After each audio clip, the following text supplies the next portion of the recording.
right, on my way to my last Sam's pickup, at least while the business is under my name. Got to go pick up one more order. I'm giving it as a gift to the guy that's buying it from me, my contractor. He's done great work for me, and I wanted to gift a resupply for a week to him. One, it helps him get going, takes the pressure off, and two, it's just my way of saying thank you for all the hard work that he's done for me. So that's what I'm headed to do.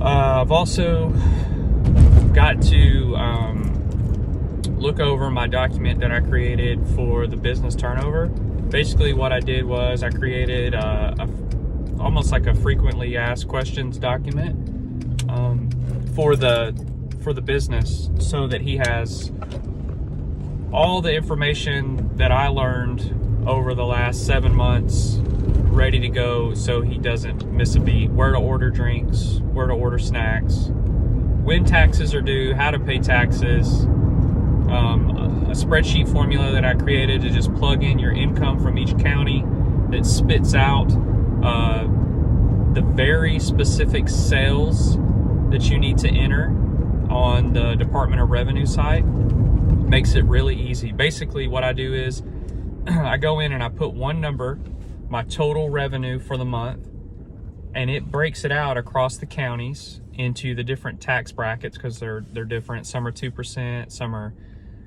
2.3%, and it can get super complicated if you're hand jamming that every single time. So I created an Excel spreadsheet with formulas. I put one number in, it spits everything out, and then I've got to the far right of that spreadsheet each cell that I've got to enter into the Department of Revenue and what that number is. Makes it super easy. So plug it in and it goes. So that's pretty awesome. I'm gonna hand that over to him. He doesn't have to figure that out, doesn't have to go to a CPA, nothing.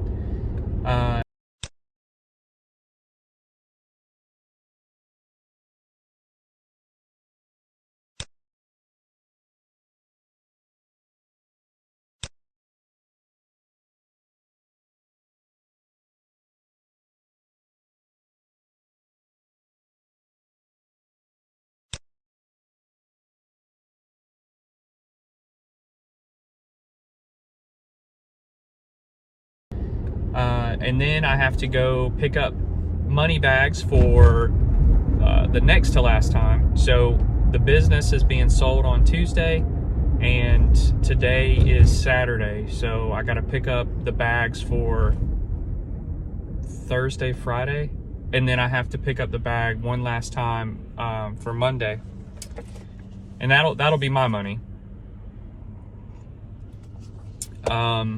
Yeah, so that's the business right now. So we close on Tuesday at my attorney's office. Yesterday was my last day of fasting. Usually I do 21 days. This year I did 10. No reason in particular. It just, I don't know. Felt like 10 was the number this year, so that's what I went with. I wasn't particularly hungry yesterday. I felt like the fast had served its purpose.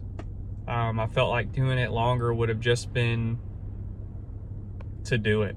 It wasn't that I didn't have the discipline. It's just, I don't know, 10 was the number this year. So all in all, I dropped from 170 down to 155 on the dot. So that's pretty good. 15 pounds in 10 days. You can see a noticeable difference in my body. Like I look skinnier. People have commented that I look skinnier in my face, which is a good thing. Losing weight really wasn't the 100% objective. It was one of the objectives. The main objective for the fast for me is discipline, because it's so hard to do. Everybody's still eating normal around you. Even when you do eat, there's a very, very strict diet of what you can and can't have, as far as no grain. You have to plan for it. Like I ordered no grain tortilla shells, which are like basically as brittle as it can become. And it's just, I mean, it wasn't awful. It didn't taste bad. It's not that pliable tortilla shell that you're used to having. So it just fell apart when I toasted it. And I don't know. That's just a side note on the diet. Of course, it's clean vegetables only, salt, pepper, oil, vinegar, any type of spice is okay. No grain, pasta, dairy, meat, nothing like that. So, I mean, I feel great. My stomach doesn't hurt. I don't feel bad. I'm not tired in the afternoons. I think the real side effects, I guess, of fasting is that you're super thirsty. And I drink a lot of water, a lot of black coffee, a lot of tea. But I mean, you're just always thirsty. Let's see. What else? So what am I going to do with my free time? I don't know yet. I want to keep doing content. Obviously, that's a goal for 2024. I want to do a renovation on my office.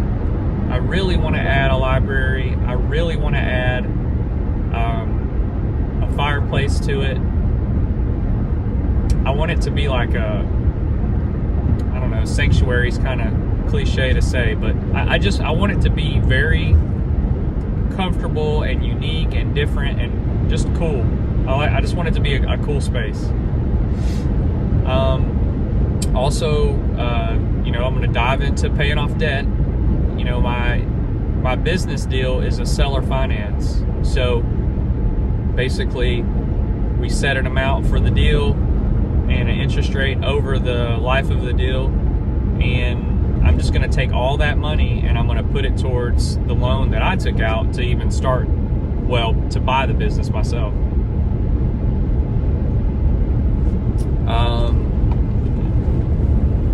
Practice my rental real estate deal analysis. I need to get back into that. I've been looking at land a lot. I really like a sub goal is, maybe to buy a piece of land. The one thing that I've noticed is, like, as I got older, I've learned that, if I don't love something, it's a no for me. And it's just, the thing that I learned with this vending machine business is, time. Time's the most important thing to me.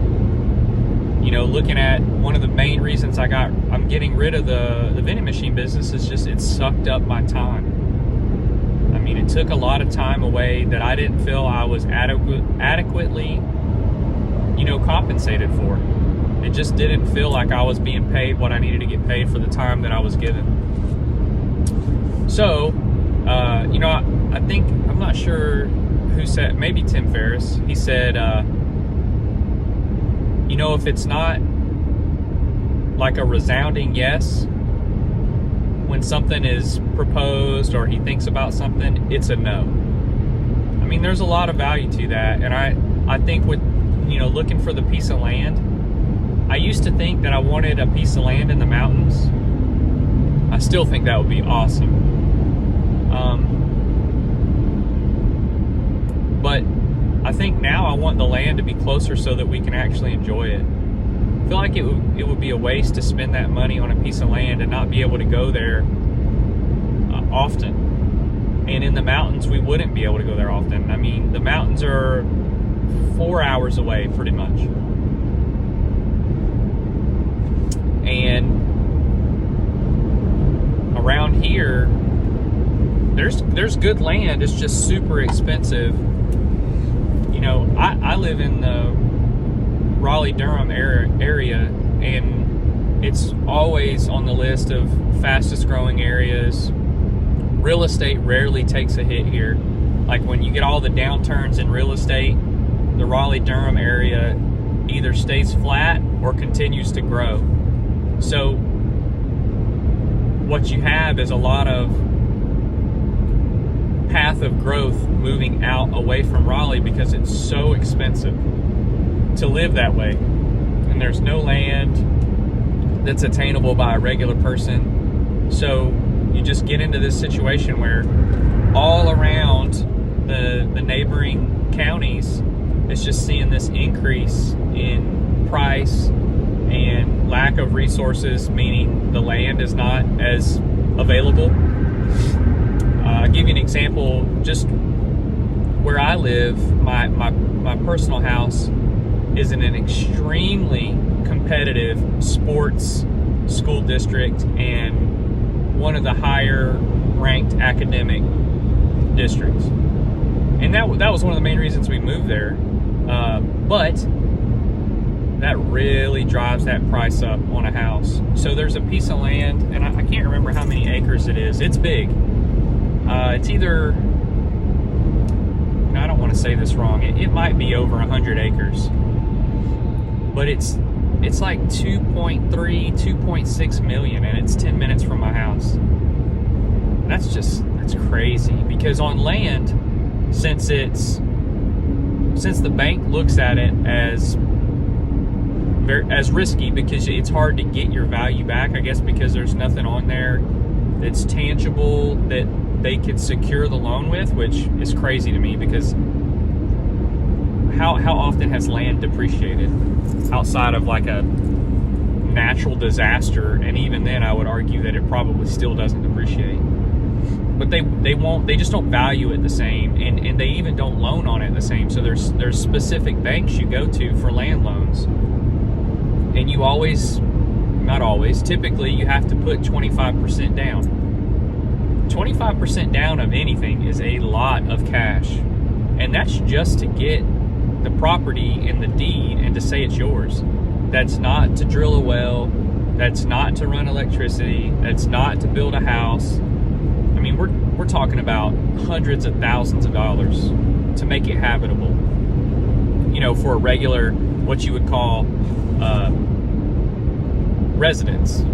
So one way around that is to find a loanable property already on a piece of land that you can finance or mortgage, which is kind of one of the things I'm looking at and buying it as an investment home. An investment home, you typically only have to put down 10%. I think the rule behind it, and don't quote me on this, I'd have to go back and look, but it can't be within your zip code or something like that, if I remember right. So I wouldn't want to buy a piece of land in my zip code necessarily, unless it was just a smoking good deal. I think one of my criteria for the piece of land would be, actually I know, has to be a minimum of 5 acres. And I really feel like that's too small, but that's a give and take there. So 5 acres, no deed restrictions, which is very hard to find.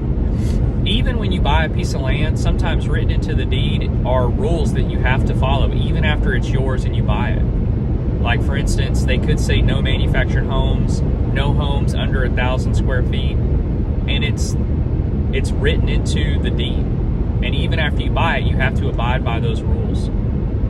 So I'm looking for no deed restrictions, obviously not landlocked, meaning I can get to it either by deeded access, meaning that I've got something legally written up between someone else and myself to get onto the property, or it has road access.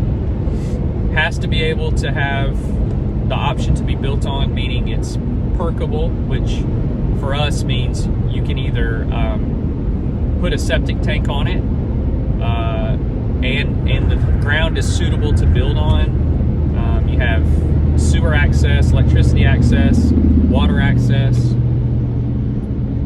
So let's see, so far we got, it has to be 5 acres, has to be buildable, no deed restrictions, not in an HOA, so I don't want to be, lorded over by some HOA telling me what I can and can't do with, having animals and things like that, which also can get into the deed. They can write that you can't have animals.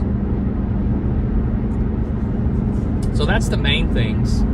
Some nice to haves would be water access of some type, creek, pond, river. River would be awesome. Obviously not in a flood zone. I would move that to the has to be. Some of the land can be in a flood zone, but I would want greater than 70% of it to not be in a flood zone.